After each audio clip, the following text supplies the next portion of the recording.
Assalamualaikum warahmatullahi wabarakatuh.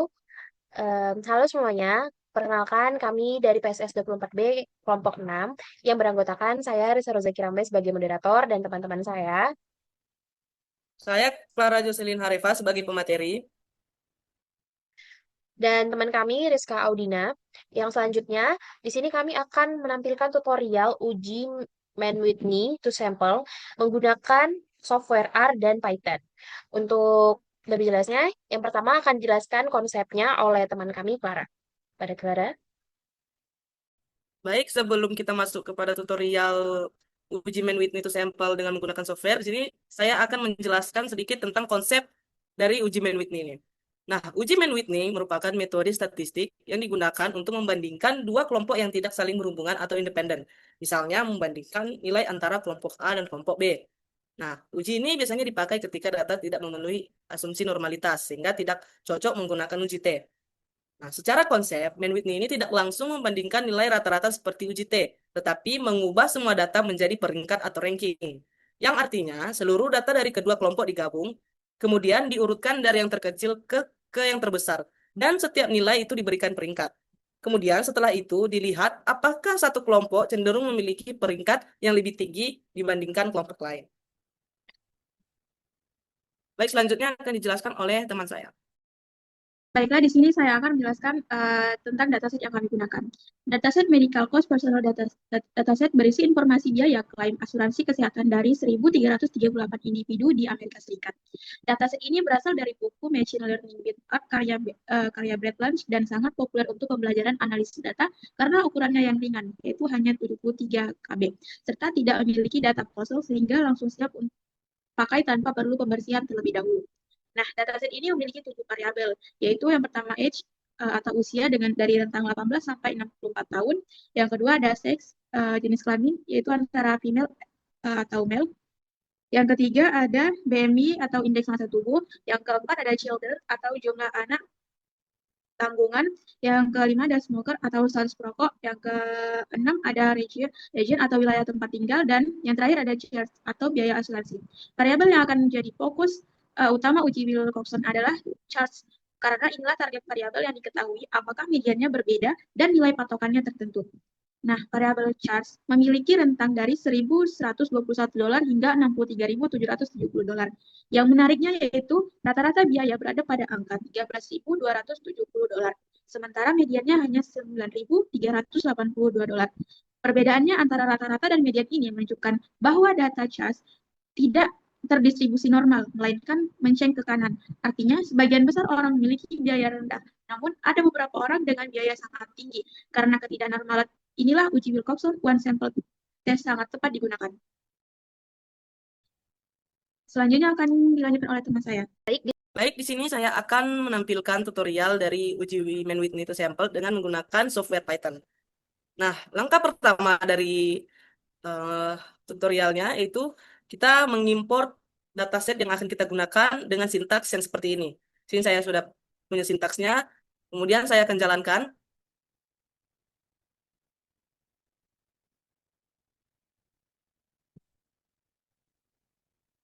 Nah, di sini saya akan memilih dataset yang akan kami gunakan untuk uji Man Whitney ini.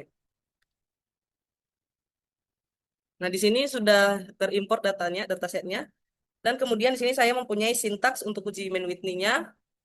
Nah, pada bagian awal kita melakukan import library yang kita butuhkan. Seperti library Pandas ini digunakan untuk membaca dan mengelola data. Sedangkan main with new dan Sapiro from Skippy.stats ini digunakan untuk melakukan uji statistik, yaitu uji main with me dan uji normalitas Sapiro Will. Selanjutnya, kita membuat dataset dengan membaca file insurance.csv menggunakan fungsi read CSV. Setelah itu, data kita siap digunakan untuk dianalisis. Kemudian kita memisahkan variabel yang akan dianalisis, yaitu chart sebagai variabel numerik dan smoker sebagai variabel kategori. Data charge kemudian dibagi menjadi dua kelompok, yaitu kelompok perokok atau smokers dan non perokok atau non smokers berdasarkan nilai pada. Kemudian eh, kita menampilkan jumlah data pada masing-masing kelompok untuk memastikan bahwa pembagian data sudah benar dan sesuai dengan kondisi yang sebenarnya. Pada tahap berikutnya, kita melakukan uji normalitas menggunakan Shapiro-Wilk pada masing-masing kelompok. Tujuannya untuk mengetahui apakah data dalam tiap kelompok berdistribusi normal atau tidak. Nah, jika hasil menunjukkan p-value lebih kecil dari 0,05, maka data tidak berdistribusi normal, sehingga uji non-parametrik seperti Mann-Whitney menjadi metode yang tepat. Selanjutnya, di sini kita melakukan uji Mann-Whitney dua sampel untuk membandingkan distribusi charge antara kelompok perokok dan non-perokok. Uji ini digunakan untuk mengetahui apakah terdapat perbedaan median antara kedua kelompok tersebut. Nah, dari hasil pengujian diperoleh nilai statistik uji dan p-value, yang kemudian digunakan sebagai dasar pengambilan keputusan. Kemudian kita masuk ke tahap pengambilan keputusan. Di sini kita menentukan keputusan uji jika p-value lebih kecil dari 0,05, maka hipotesis nol ditolak, yang berarti terdapat perbedaan median antara kedua kelompok. Sebaliknya, jika p-value lebih besar dari 0,05, maka hipotesis nol tidak dapat ditolak. Kemudian yang terakhir, kita menampilkan ringkasan hasil analisis yang mencakup jenis uji yang digunakan, variabel yang dianalisis, kelompok yang dibandingkan, serta nilai p-value dan kesimpulan akhir apakah terdapat perbedaan yang signifikan atau tidak. Nah, di sini saya akan mencoba merankannya untuk melihat outputnya. Nah, di sini sudah terlihat outputnya. Di sini jumlah perokok itu sebanyak 274, jumlah non-perokok itu sebesar 1064. Kemudian dari hasil uji normalitas, terus didapat nilai smokersnya itu 3,6249 sekian-sekian, dan non-smokernya itu 1,4459 sekian-sekian. Kemudian diperoleh statistik uji dan p-value dari hasil uji Mann-Whitney, yaitu statistik uji sebesar 2841330 dan p-value sebesar 5,2270 sekian-sekian. Nah, keputusannya itu tolak H0, yaitu ada perbedaan median charge antara perokok dan non-perokok. Nah, berdasarkan hasil uji Mann-Whitney ini menunjukkan bahwa hipotesis nol ditolak, artinya terdapat perbedaan yang sangat signifikan antara biaya asuransi pada kelompok perokok dan non-perokok. Yang dengan kata lain, status merokok memiliki pengaruh terhadap besarnya biaya asuransi. Baik, sekian dari tutorial Python, kemudian selanjutnya akan dijelaskan oleh teman saya. Baik, selanjutnya kita akan lanjutkan uji Mann-Whitney to sample menggunakan R. Baik, di sini sudah ada sintaks yang saya punya. Yang pertama itu kita lakukan adalah load datanya. Di sini untuk membaca file CSV yang akan kita analisis. Setelah dimasukkan filenya, kemudian kita cek struktur datanya.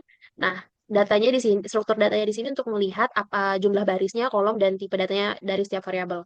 Kemudian, di poin nomor 3 ini pastikan variabel kategorik ya. Di sini untuk mengubah variabel smoker ini menjadi faktor ataupun kategorik supaya bisa dipakai sebagai pembanding kelompok. Nah, berikutnya, berikutnya ambil 2 sampel smoker dan non-smoker di sini untuk memisahkan data charge menjadi 2 kelompok. Ada yang smoker yes dan juga smoker no. Untuk smoker yes berarti perokok dan untuk smoker no berarti bukan perokok.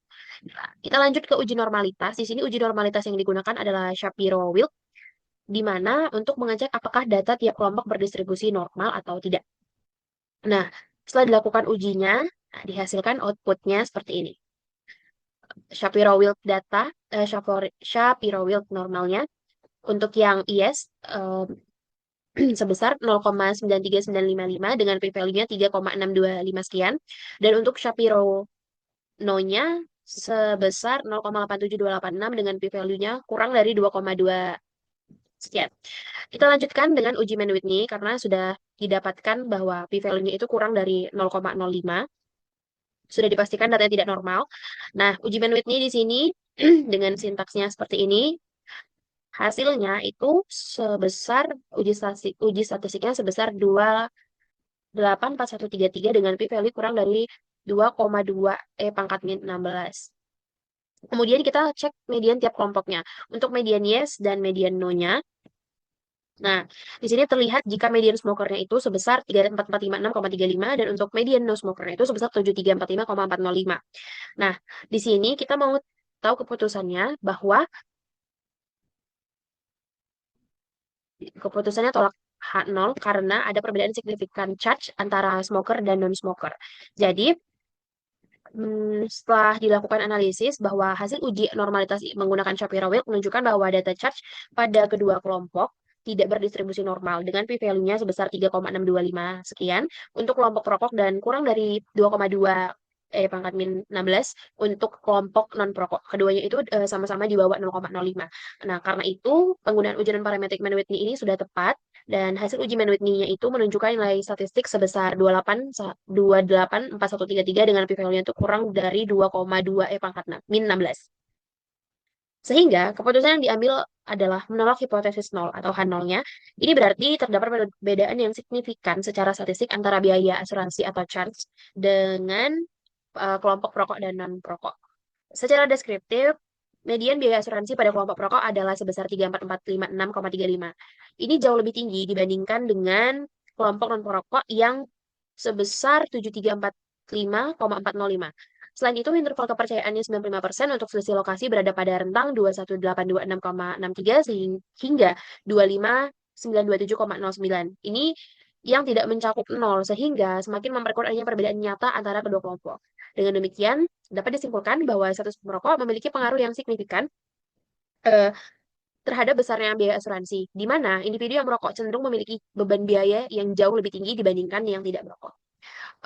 Untuk perbedaannya akan dilanjutkan oleh teman saya. Baiklah, di sini saya akan menjelaskan perbedaan antara output Python dan RStudio dari hasil analisis yang kami lakukan. Yang pertama, yaitu ada perbedaan nilai p-value. Nah, untuk di Python itu, nilai p-value-nya yaitu 5,2702 sekian-sekian. Sementara di RStudio itu kecil dari 2,2e kurang 16. Nah, penjelasannya yaitu R membatasi tampilan p-value di 2,2e dikurang 16 karena batas presisi floating point dalam perhitungan Wilcoxon rank sum test with continue correction. Nah, di Python menghitung dan menampilkan nilai eksak yang jauh lebih kecil yaitu e dikurang 130. Kesimpulannya tetap sama, p-value kecil dari 0,05 yaitu artinya tolak H0. Tidak ada kontradiksi, hanya R membulatkan nilai ekstrim. Yang kedua ada informasi yang ada di R tapi tidak ada di Python. R memberikan keluaran yang lebih kaya. Nah, yang pertama yaitu ada statistik uji. Di Python ada dan di R juga ada. Untuk nilai p-value di Python ada dan R juga ada tapi dibatasi. Nah, sementara untuk median per kelompok di Python itu tidak ditampilkan. Nah, di R itu ada.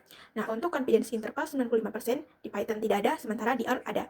Selisih estimasi lokasi atau difference in location di Python itu tidak ada dan di R ada.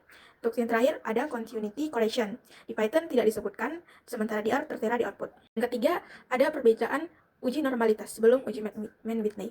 Nah, untuk kelompoknya yaitu kelompok Smoker, hasil dari Shapiro-Wilk di Python-nya yaitu 3,62e min 0,9. Sementara uji Shapiro-Wilk di R-nya 3,625e min 0,9, artinya sama-sama ya. Nah, untuk kelompok non-smoker, Shapiro-Wilk di Python-nya yaitu 1,44e min 28, sementara di R-nya yaitu kecil dari 2,2e min 16. Nah, keduanya menunjukkan data tidak normal, yaitu p-value kecil 0,05. R lagi-lagi memotong nilai ekstrim non-smoker menjadi kecil dari 2,2e min 16. Karena tidak normal, penggunaan Mann-Whitney non-parametrik sudah tepat. Nah, yang keempat ada ukuran sampel, hanya ditampilkan di Python. Python menyebutkan secara eksplisit, yaitu jumlah perokok 274, sementara jumlah non-perokok 1064. R tidak mencetak jumlah ini di output, meskipun bisa dihitung dari str atau data. Nah, yang terakhir ada konsistensi kesimpulan akhir. Untuk keputusannya, dua-duanya sama-sama tolak H0. Nah, kesimpulannya di Python itu ada perbedaan median charge, dan di R ada perbedaan signifikan charge. Nah, sama persis, hanya redaksinya berbeda. Baik.